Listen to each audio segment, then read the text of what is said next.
Bonjour et bienvenue à Accès MRC. Ici Richard Hébert. Aujourd'hui, je reçois un tout nouveau venu, on peut dire ça un peu comme ça, un tout nouveau venu dans la vie municipale. Il s'agit de M. Jean Morancy, nouvellement élu à Normandin. Bonjour, M. Morancy. Bonjour, M. Hébert. Et puis, évidemment, j'ai toujours tendance à dire, évidemment, qu'on se connaît depuis si longtemps, je peux te tutoyer, mais dans le cas de M. Morancy, je le connais peu. Alors, je vais quand même garder une certaine politesse. Et M. Morancy, c'était toute une surprise pour l'ensemble du milieu quand, tout d'un coup, le retrait de la politique de M. Boisclair a surpris un peu. Mais la plus grande surprise, c'est aussi de vous voir arriver tout de suite sur le siège, d'une certaine manière. Alors, Jean Morancy, qui est Jean Morancy? Donc, Jean Morancy, je suis originaire de Saint-Prime. Donc, j'ai grandi à Saint-Félicien sur la ferme familiale. Puis, j'ai grandi dans le milieu agricole. Donc, une première formation en production animale. J'ai accompagné les producteurs au niveau du service conseil. Donc, dans l'univers de Normandin, qui est quand même assez agricole, j'ai quand même un bon réseau. Puis, depuis 5 ans, là, j'habite à Normandin aussi. Je travaille chez Bilodeau Canada. Okay. Donc, je suis chargé de projet là-bas. Fait que le milieu, je viens de pas loin, mais fait que c'est ça. Puis sur la scène politique, j'ai embarqué l'année passée avec les nouvelles élections. Mm-hmm. Donc, c'était une première année de conseil autour de la table. Fait que le départ de M. Boisclair, c'est sûr que ça a amené beaucoup de questions par rapport à tout ça. Donc, provenant d'une entreprise familiale agricole, oui. Donc le sentiment de famille développé, oui. Mais aussi le côté entrepreneurial avec oui. La firme Bilodeau, en fait, que tout le monde connaît. Bilodeau Fourrure, c'est connu mondialement quasiment. Oui, c'est mondialement, on peut le dire. Là, c'est 27. Alors, donc, oui. Tu combines un peu les deux choses. Tu te lances en politique l'an passé pour occuper le siège de conseiller municipal. Une élection élue par acclamation? Oui, élue par acclamation. D'accord. Et là arrive M. Boisclair qui se désiste et toi, tu dis, vous dites, on est prêt à y aller et là, tu n'en. Alors, il doit avoir un background. Quelles sont tes forces, tes faiblesses, tes études? Parle-nous un peu de ça, s'il vous plaît. Oui. Donc, j'ai été impliqué longtemps dans le domaine de la relève agricole. Oui. Fait que très tôt, je me suis impliqué dans le domaine du festival aussi, au niveau de l'exposition agricole à Saint-Félicien. Ah oui. Fait que j'étais plusieurs années, une dizaine d'années là, sur l'équipe du conseil d'administration. Impliqué au niveau aussi du regroupement Action Jeunesse au niveau régional. Oui. Donc, la conscience régionale est là depuis plusieurs années. Par contre, en 2007, j'ai décidé de retourner aux études. Okay. Donc, j'ai décidé d'aller à l'université. Fait que je suis allé faire un bac en administration, profil de gestion des ressources humaines. Ici à l'UQAC? Ici à l'UQAC, à Chicoutimi. Durant mes études, j'ai travaillé chez Desjardins. Donc, dans les dernières années, j'ai occupé un poste de gestionnaire là, à la Caisse de Chicoutimi. Oui. Et ensuite de ça, là, j'ai continué ma maîtrise en gestion des organisations au niveau de l'université. Un bagage assez impressionnant. Un petit bagage tranquillement construit là, avec... Sans indiscrétion, quel âge avez-vous maintenant? 41. 41, bon. Alors, il y a beaucoup de matière à l'intérieur de ce jeune homme. un bon background, une implication politique quand même assez récente, je dirais, au point de vue municipal. C'est un retour. C'est un retour au niveau... j'étais plus actif au début 2000 dans la MRC de Domaine du Roi. Oui.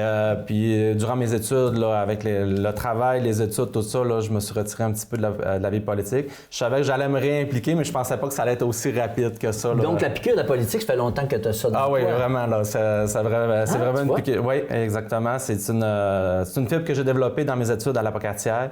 Donc, j'étais déjà impliqué là-bas là, sur différents comités là, à l'Apocatière.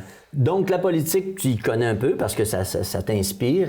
Puis, travailler en équipe ne semble pas tellement un problème. Au niveau avec les nouveaux conseillers, il y aura d'ailleurs une élection partielle pour combler un poste, si je ne me trompe pas. Exactement. Puis la dernière année, là, ça a été vraiment une belle année là, au niveau des échanges, le respect entre les conseillers, tout ça, au niveau du sein du conseil. C'est sûr que M. Boisclair a ses raisons personnelles d'avoir quitté, mais je vous dirais que la dynamique est excellente là, autour de la table du conseil. Fait que oui, le travail d'équipe, la famille, tout ça, de ce côté-là, c'est déjà une habitude. Travailler en conseil d'administration aussi. Donc... Puis Normandin. Tu sais, Normandin, c'est un chef-lieu. Hein? C'est d'ailleurs là qu'était le préfet de comté à l'époque. Ah, OK. Louis-Ovide Bouchard. Mais là, OK. Là, quelques années. Il y a plusieurs années. Le comté siégeait beaucoup dans le secteur de Normandin. Je ne reviendrai pas sur la fusion, puis la MRC, il y a eu des moments un peu plus tiraillants. Mais aujourd'hui, Normandin est quand même un pôle intéressant. Puis, je t'amène vers cette question-là. On sait que Normandin, qui est le chef-lieu en fait aussi du Géant, hein, les secteurs que vous connaissez maintenant, le Géant, le Sel et le Page. Et puis, à Normandin, il y a quelques années déjà, il y a eu pratique du temps du maire précédent, M. Mario Fortin, le regroupement des services. C'est là où je m'en viens, là.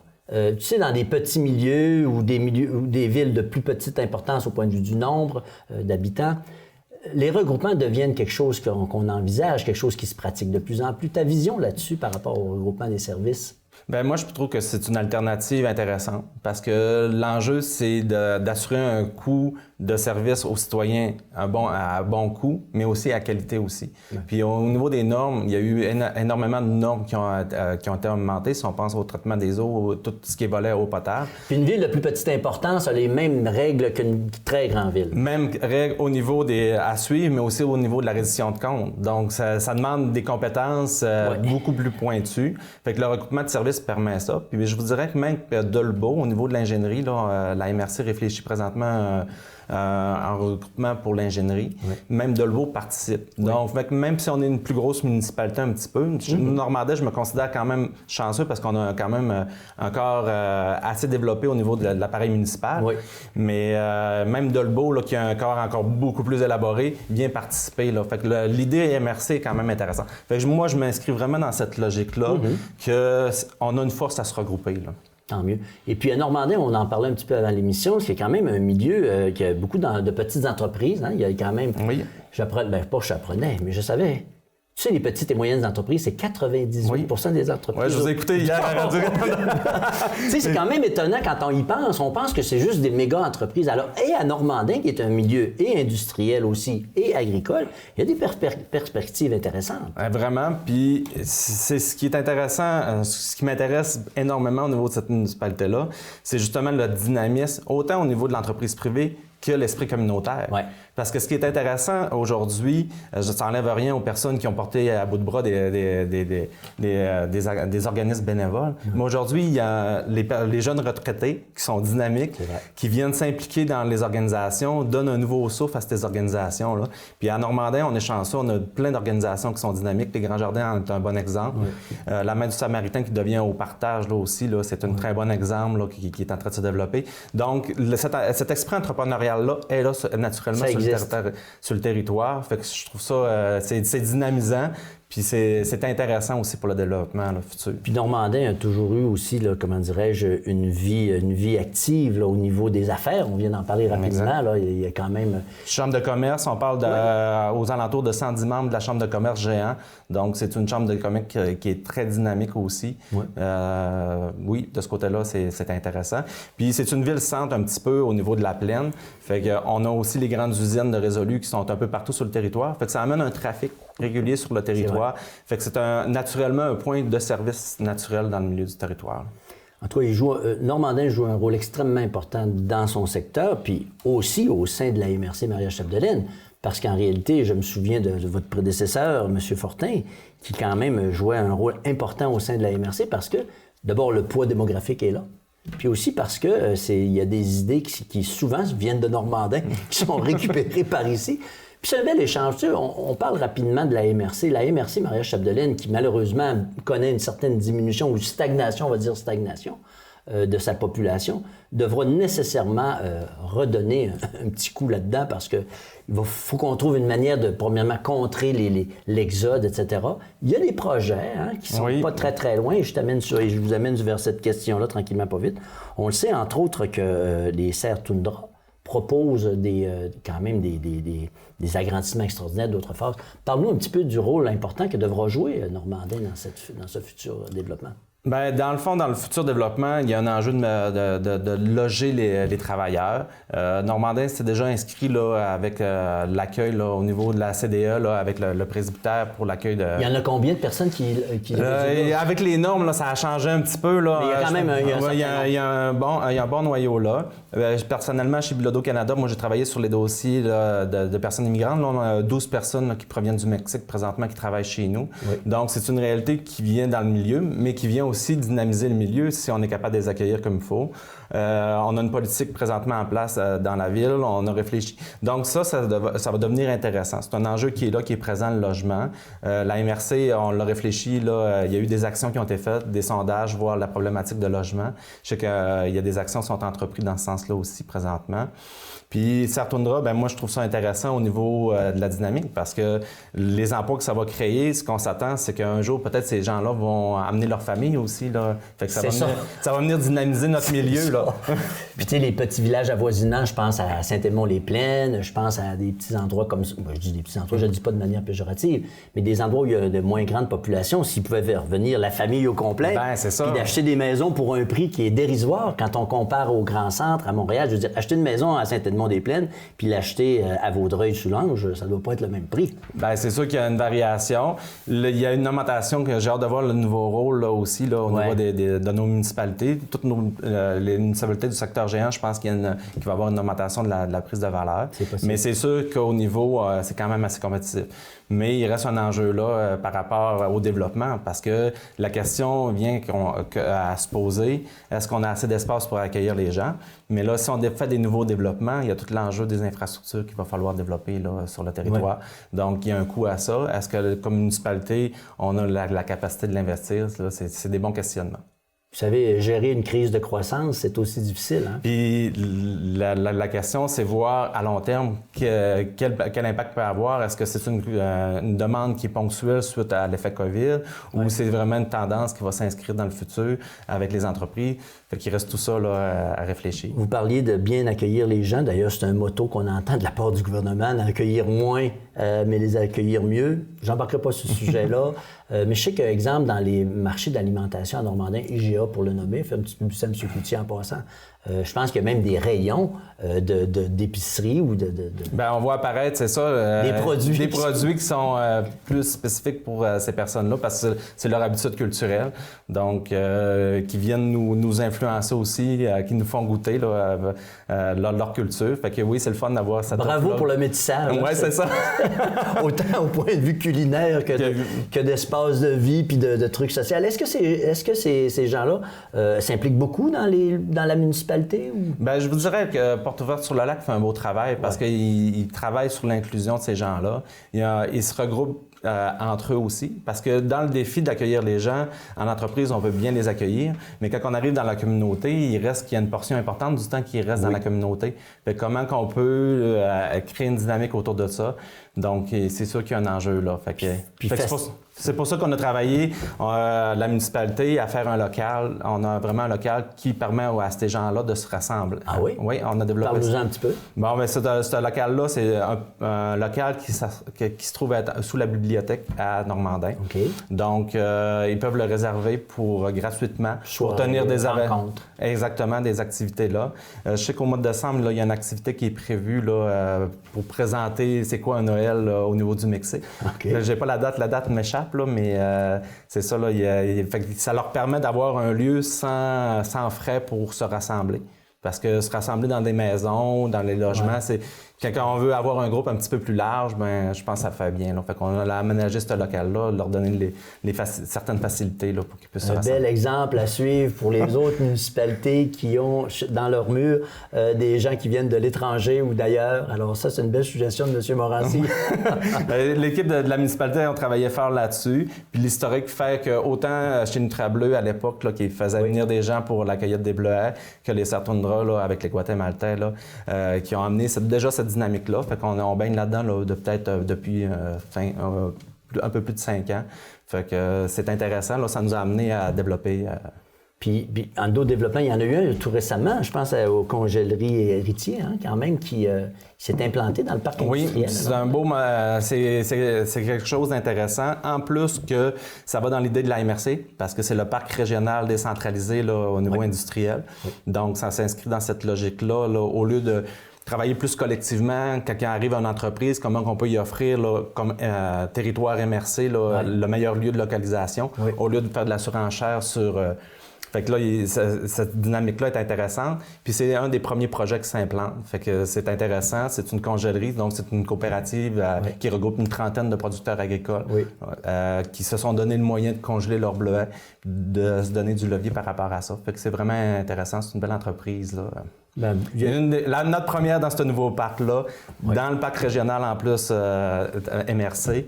Fait que c'est une belle avenue de développement. Puis ça ouvre la porte à peut-être d'autres choses qui s'en viendront un petit peu plus tard. Exactement. Vous avez la proximité de la traque de chemin de fer ou du chemin de fer, je me souviens un peu de ça. Oui, exactement. Puis après ça, là, les dernières, le prolongement pour les eaux usées, l'eau, tout ça va être fait. Donc les espaces vont être disponibles au courant de l'année prochaine, en 2023, là, pour accueillir de nouvelles entreprises dans ce parc-là. Combien de population déjà à Normandin? On parle de 3016. Aux alentours de 3000 habitants. Là, donc, une diminution comme ici à Dolbeau-Mistassini, comme un peu partout. Oui, exactement. Là, un petit peu affecté par rapport à ça. J'ai hâte de voir les prochains chiffres là, avec toute la venue de travailleurs étrangers. C'est sûr, ce pas des résidents permanents pour la plupart, mais c'est sûr qu'ils viennent loger et vivre dans la communauté. Là. Parce que, tu sais, on fait partie d'une MRC quand même qui contient presque 25 000 personnes, grosso modo. Mais malheureusement, ça stagne depuis un certain nombre d'années. Mais quoi que tu as parlé, évidemment, de Porte ouverte sur le lac, qui fait de beaux efforts pour pouvoir réintégrer les gens ici. Puis vous en avez glissé un mot tout à l'heure, à savoir, avec l'arrivée de nouvelles personnes, comment est-ce qu'on peut recréer, tu sais, je veux dire, un tissu social. C'est pas facile. Puis là où je voulais venir, c'est que, tu sais, avec la pandémie, tu en as parlé tout à l'heure, les gens ont envie de revenir en région ou dans les endroits où c'est moins populeux, où il y a une qualité de vie, où on n'est pas pris dans le trafic la moitié de la journée ou quoi que ce soit. Tu sais, je veux dire, c'est important. Bien, c'est important. Puis, avez-vous ce qu'il faut pour les accueillir? Bien, moi, je pense qu'il y avait un travail à se faire. Avant la pandémie, un des éléments qu'on pourrait dire positif de cette pandémie-là, c'est d'avoir tout accéléré le travail par à distance, par le télétravail. Je pense qu'au niveau de la fibre optique, c'était un enjeu là, au niveau de l'Internet, ces choses-là. Je pense que ça, c'est quand même un enjeu qui est pas mal développé. Fait qu'il reste à voir là, s'il y aurait d'autres choses à améliorer. Là. Il y a certaines zones peut-être. Mais je pense que de ce côté-là, il y a une possibilité. Ouais. Nous, à Normandin, on a un nouveau développement aussi qui va se faire pour de nouvelles maisons. Fait qu'il y a une possibilité. Là, au cours de 2023, on développe des nouvelles espaces de terrain. Fait que, parce qu'il y a une problématique là, au niveau des maisons disponibles sur le marché. Fait que là, ça va faire une offre un peu de ce côté-là aussi. Fait que il y a des choses intéressantes par rapport à ça. Je vous dirais, c'est sûr que la nature est présente sur notre territoire. Fait qu'accueillir ces gens-là qui peuvent travailler en télétravail la majorité du temps, je pense que c'est une belle avenue de développement là, pour notre territoire, là, pour le vitaliser. Point de vue culturel, M. Morancy, on sait que par le passé, il y avait des festivals qui étaient dans la ville de Normandin. Est-ce que ça, c'est encore une vision vers le futur ou vous allez être plus parcimonieux dans ça? Bien, moi, je pense que dans tout festival, il faut que ça soit une volonté du milieu. Oui. Fait que si le milieu veut créer quelque chose, moi, je pense qu'il y a de la place, il y a peut-être de l'ouverture. Cependant, la classique de volleyball au site touristique Chutalour, c'est un classique incontournable qui est là depuis Quand tu es politicien, il faut que tu ailles faire ton tour de temps en temps pour aller jouer au ballon parce que sinon, il y a bien du monde là. Ben, c'est ça exactement. Fait que je pense qu'au niveau de la municipalité, il y a cet événement-là qui est bien. On a aussi tout le côté hockey qui anime une partie de l'hiver avec le centre sportif, là, avec les éperviers qui est fait que je pense que la population s'inscrit beaucoup là-dedans. Puis, sans être un festival, les Grands Jardins animent quand même notre milieu. Hiver comme été. Et l'hiver comme été, la féerie de Noël débute ce soir. On est le 25 novembre, là, débute ce soir. Fait que tout le mois de décembre, là, les gens peuvent aller marcher avec les lumières de Noël. Avec la toute beauté. Exactement. Donc, oui, il y aura peut-être de la place pour un festival, mais je pense qu'il faut que ça vienne du milieu. Mais le milieu s'anime par différentes autres organisations, d'autres choses. Là, OK. Fait qu'il y a quand même une belle dynamique par rapport à ça. Tu parlais du site de Chutalour rapidement. Je veux dire, il y a encore des projets de développement pour ce site-là? Bien, le projet, dans le fond, oui, il y a encore des projets pour ça. C'est la porte d'entrée de la passerelle du 49e. C'est un élément très intéressant. Les conseils passés se sont positionnés par rapport à ça.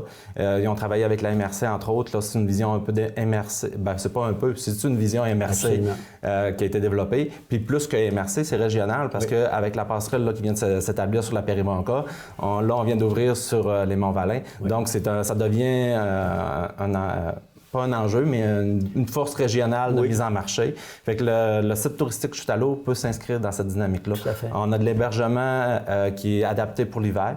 Oui. Après ça, la porte d'entrée aussi de la passerelle. Fait que, puis en plus, sur les Monts-Valin, aller au site touristique Chute à l'eau, c'est à peu près une journée de motoneige, une belle journée de motoneige. Donc, ça peut devenir intéressant. Fait qu'il y a du positionnement là qui peut se faire. On continue les en ligne là, qui a déjà été donné. Là, Bien, je vous encourage à poursuivre parce que c'est un Moses de beaux projets. Je me rappelle, on disait que les petits trous faisaient tourner les grandes. Ben exactement. Puis, ce qui est intéressant, cette semaine à la MRC, on a adopté un budget pour aller justement approfondir, pour étudier c'est quoi les véritables retombées par rapport à cette industrie-là de la motoneige. Fait qu'au courant de l'année, là, on devrait avoir des chiffres là, qui sont plus... On vous invitera de nouveau à venir nous parler de ça. Ça va me faire plaisir. Puis dans le développement d'ensemble, on vient de parler un petit peu des passerelles, mais ce que je voulais dire sur ce point-là, c'est que ce qui étaient les rivières qui nous séparaient avec les passerelles, ces rivières-là, maintenant, on est rejoints. On est capable, on a tendu la main entre les diverses municipalités du nord du Lac-Saint-Jean, mais aussi avec les Monts-Valin, ce que vous venez de souligner. Là, exactement. Ça, parce que les autres, ils en ont de la motoneige. Là. Parce que ce qui est intéressant dans le développement territorial, c'est qu'historiquement... Mais ça, je sais que c'était votre dada. Dans les rivières, oui. Puis historiquement, on a divisé le territoire par les rivières parce que c'était un obstacle. Aujourd'hui, si on réfléchit plus en bassin versant, fait que là, ça devient intéressant parce qu'il y a un enjeu aussi environnemental. Si on contamine en haut du bassin, ben, ça a un impact sur les communautés en bas. Oui. Donc, voir, puis après ça, les ressources, les difficultés de sortir ou comment mettre ces ressources-là en marché. Le réfléchir bassin versant devient quand même une vision intéressante là, qui nous amène peut-être plus en vision régionale dans ce cas-là. Parce que je sais que tu fais des études là-dedans, puis donc tu as une vision aussi macro-vision, je dirais, de la région. Si tu te situes à Normandin, mais tu vois encore plus large que ça. Exactement, parce que on fait partie d'une région... on vit tout ensemble. On vit tout ensemble, puis on a un défi régional qui est l'éloignement, qui peut devenir une force quand on parle de culture du bleuet, de culture biologique, ou ces choses-là qui peut devenir une force, mais qui devient aussi un obstacle pour sortir ces ressources-là du territoire. Là. On voyait aussi là, dans l'actualité l'enjeu sur Port-Saguenay au niveau de l'emplacement. Donc, le Port-Saguenay, c'est vraiment à l'origine du développement de la région. C'était la voie d'accès sur l'outre-mer. Donc, oui, il y a une vision un petit peu plus large. Puis on veut s'inscrire dans cette dynamique-là. Là. Les industries au Saguenay-Lac-Saint-Jean, on sait que la grande industrie, c'est Rio Tinto. On sait que l'agriculture joue un rôle important. On sait que la forêt est omniprésente, plus de 60 000 emplois au Québec. Quelles sont tes craintes par rapport à ces industries-là que je viens de nommer rapidement? Je pense à la forêt, entre autres, où il faut toujours surveiller l'affaire un peu.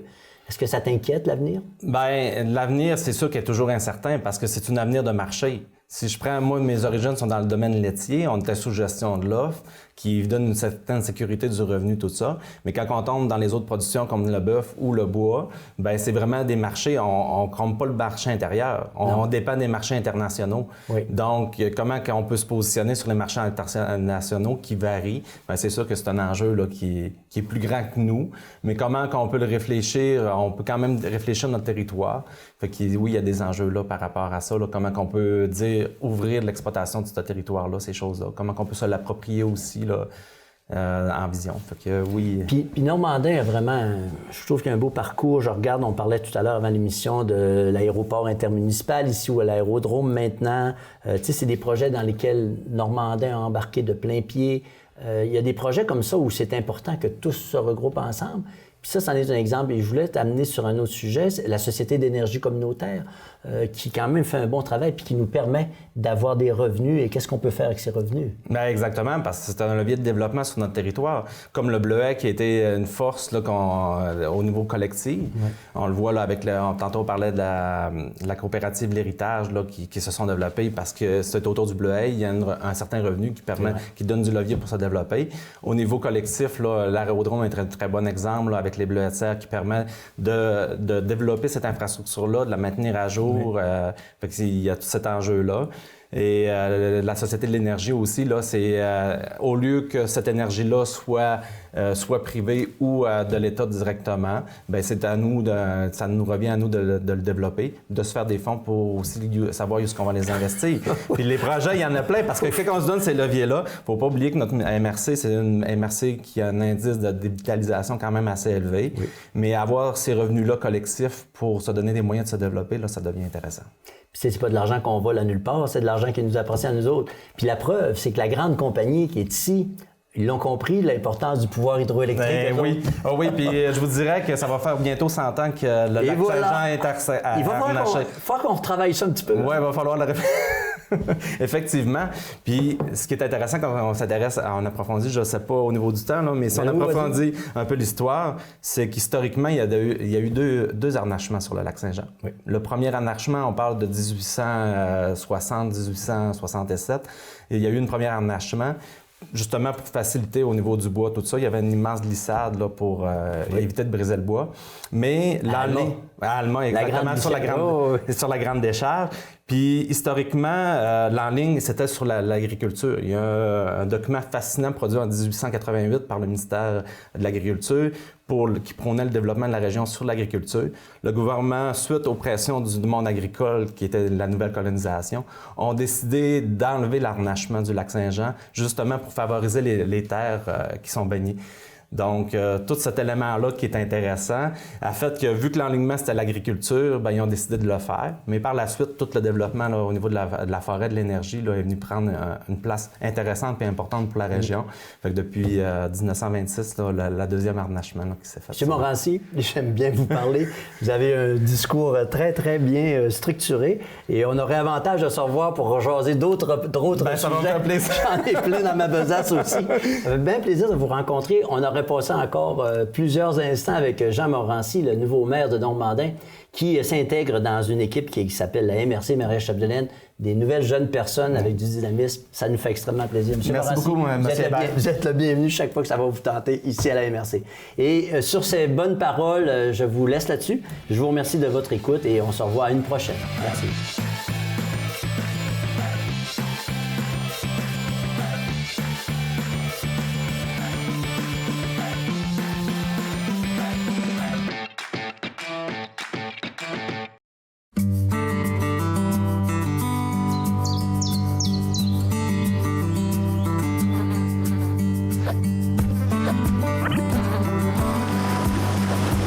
Sam, j'en reviens pas. Quand je pense que ce légume-là va pousser dans du compost fait à partir de nos restants de table.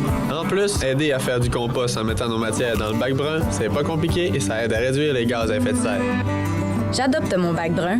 La collecte des matières organiques commence cet automne.